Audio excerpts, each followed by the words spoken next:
ये वर्णन करते हैं कि एकादशी व्रत को हरितोष व्रत कहते हैं। भगवान की प्रसन्नता के लिए, हरिजू की प्रसन्नता के लिए एकादशी व्रत रहा जाता है। प्रायः समस्त वैष्णवजन रहते हैं। जो रसिक जन प्रियाजू के चरणों के अनन्य हैं, उनका एक ही व्रत है, श्यामा श्याम की 8 पहर उपासना करते हुए अपनी मन वृत्ति को श्यामा श्याम में समर्पित करना। यहाँ ज्ञान ध्यान व्रत कर्म जीते सब काहो में नहीं मोहि प्रतीति, रसिक अनन्य निशान बजायो एक श्याम श्यामा पद प्रीति। पर जो एकादशी व्रत रहते हैं परम धन्य है, वो हरितोष व्रत है। अब एकादशी व्रत का नियम क्या है और कैसे एकादशी व्रत का फल मिलता है, कई बार चर्चा हुई। बहुत सुंदर तस्मात् शास्त्रम प्रमाणम ते, शास्त्र प्रमाण के अनुसार श्री सनातन मुनि बोल रहे हैं, अथ ते नियमान वच्मि व्रते ह्रस्मिन् दिनत्रये, कास्यम मानुषम मसूरान्नम चणकान को द्रवास्तथा, शाकम मधुपरान्नम च पुनर्भोजन मैथुने, दशम्याम 10 वस्तूनि वर्जयेत वैष्णवः सदा।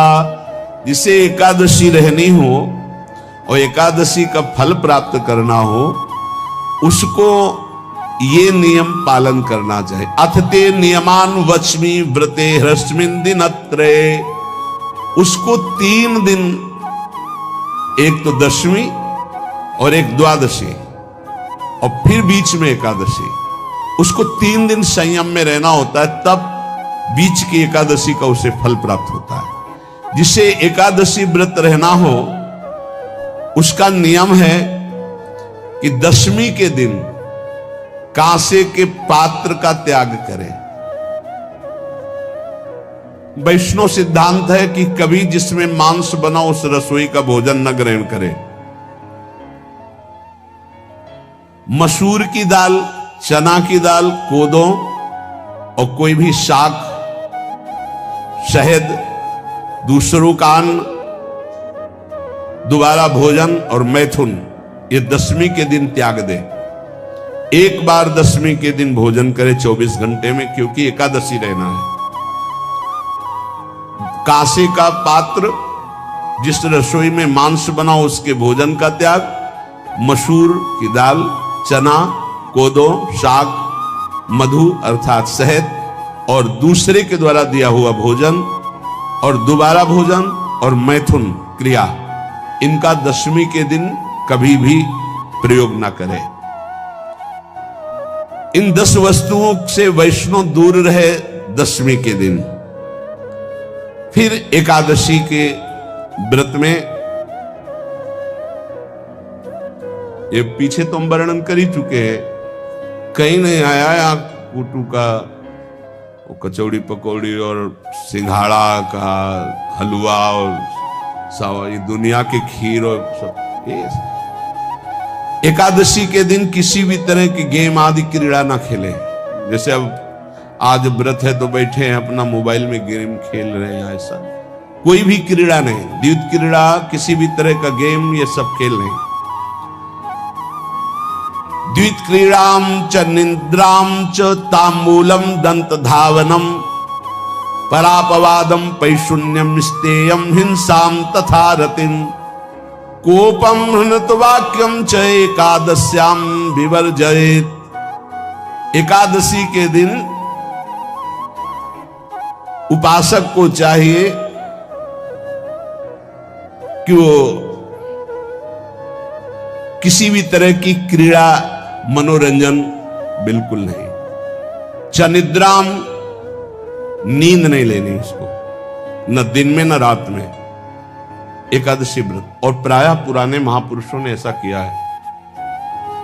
रामदास जी डाकोर के रात में जाते थे, रणछोड़ भगवान के यहाँ कीर्तन करते थे जाकर। तभी तो भगवान उनके कीर्तन पर, उनकी भक्ति पर रीझ कर गाड़ी में बैठकर उनके साथ आए थे। पूरी रात जगकर कीर्तन करना, और दिन में तो सोना ही निषेध है। द्वैत क्रीड़ाम च निद्राम च तांबूलम, पान खाना निषेध है एकादशी को, बिल्कुल नहीं। जो व्रत रह रहे हैं। और दंत धावनम, वृक्ष से तोड़कर जो दतून की जाती है एकादशी के दिन है। परापवादम, दूसरे की निंदा करना, चर्चा करना नहीं, अर्थात अधिकतर मौन व्रत धारण करे एकादशी के दिन। पैशून्यम, चुगली करना। स्तेयम, कोई चोरी करना।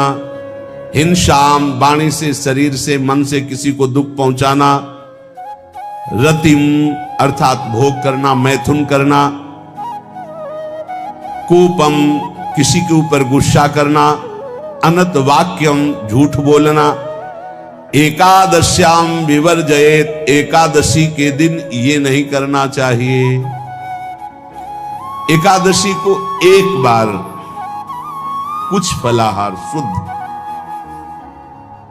अगर आपके पास कोई व्यवस्था नहीं तो थोड़ा दूध है, जल है, ऐसे आप लेकर, या थोड़ा सा फल ले लें। थोड़ा सा फल लेकर के प्राण पोषण, एक दिन में मर नहीं जाओगे। कितने तो निर्जला एकादशी रहते हैं, हर एकादशी निर्जला। पूज्य श्री मथुरा दास जी निर्जला ही रहते थे हर एकादशी। चलो भैया आपकी सामर्थ्य नहीं तो जल 2-4 बार ले लो, एक बार थोड़ा सा दूध और फल ले लो, चल जाएगा काम, प्राणों का पोषण हो जाएगा। ये आचरण न करे और एक बार कुछ आहार ले ले, वो भी शुद्ध भगवद अर्पित प्रसाद। फिर द्वादशी को काश्यम, मांसम, सुराम, छौद्रम, तैलम, वितथ भाषणम, व्यायामम च प्रवासम च पुनर्भोजन मैथुने, अस्पृश्य स्पर्श मासूरे द्वादश्याम द्वादश त्यजेत। काश के पात्र में द्वादशी को भी भोजन न पावे। जिस रसोई में मांस बनाओ उसमें आहार न ले। किसी भी तरह का नशा द्वादशी को न करे। शहद न पाए, तेल के बने पदार्थ न पाए, मिथ्या भाषण न करे और बहुत शरीर का व्यायाम न करे, बहुत थकावट वाले कार्य न करे। दोबारा भोजन न करे, एक बार द्वादशी को भी भोजन पवित्र। मैथुन न करे, जिसका स्पर्श नहीं किया जाता ऐसे पदार्थों का स्पर्श न करे। और मसूर की दाल न खाए। द्वादशी को जो इन नियमों का पालन करता है, दशमी द्वादशी ऐसे और एकादशी ऐसे, तब उसे एकादशी व्रत का फल प्राप्त होता है। जो इस पद्धति से एकादशी, ये जो मनमानी है सब नहीं, हर पदार्थ मिल जाएगा आपको फलाहार में। हर पदार्थ हमको बताया गया कि आपको जो चाहो सब पदार्थ फलाहार का। अरे भाई, हरितोष व्रत है तो हरि प्रसन्नता के लिए एक दिन भूखे रहने बहुत आनंद आता है। पहले भगवत कृपा से ऐसी गंगा जल पी करके कुछ दिन, फिर कभी कभी निर्जला एकादशी का भी आनंद। बड़े संन्यास मार्ग में थे तो बड़े संयम से सब शास्त्रीय पद्धतियों का निर्वाह होता था। उपासक को चाहिए कि इन नियमों से व्रत का अनुष्ठान करे, मनमानी आचरण न करे। सबसे प्रार्थना जो एकादशी रहते हो, हरितोष व्रत इसे कहते हैं, भगवान की प्रसन्नता के लिए रहा जाता है, रहना चाहिए। जो अपनी आचार्य परंपरा में है, जैसे जिनका सिद्धांत है, पर रहने का सिद्धांत ये श्री सनत कुमार जी वर्णन, श्री सनक जी महाराज, ये सनत कुमार जी वर्णन की। सनक जी महाराज कह रहे हैं, यदि भगवान का आश्रय नहीं, सत्संग नहीं है, तो इन 4 में से एक हो तो नाश कर देता, फिर चारों हो तो सर्वनाश हो जाता है। यौवनम धन संपत्ति प्रभुत्व विवेकता एकैपमप्यनर्थाय किमु यत्र चतुष्टयम। यदि सत्संग नहीं है, यदि भगवद आश्रय नहीं है, खूब धन हो, जवान अवस्था हो, बढ़िया पद मिला हो, प्रभुत्व चलता हो और अज्ञान हो, फिर क्या कह रहा है? बोले ये चारों जहां मौजूद होते हैं वहां सर्वनाश का खेल शुरू हो जाता है। अगर इनमें से एक हो तो सर्वनाश करने में पर्याप्त है, और अगर चारों हो तो फिर क्या कहना है? यौवनम, जवान हो, धन संपत्ति, खूब रुपया पैसा हो, प्रभुत्व, कोई पद हो, कोई अधिकार हो बड़ा, फिर अविवेकता और अज्ञानी हो तो बोले एक नाश कर देगा, फिर चारों तो नाश ही कर देंगे। अगर सत्संगी है तो ये चारों महान कार्य कर देंगे।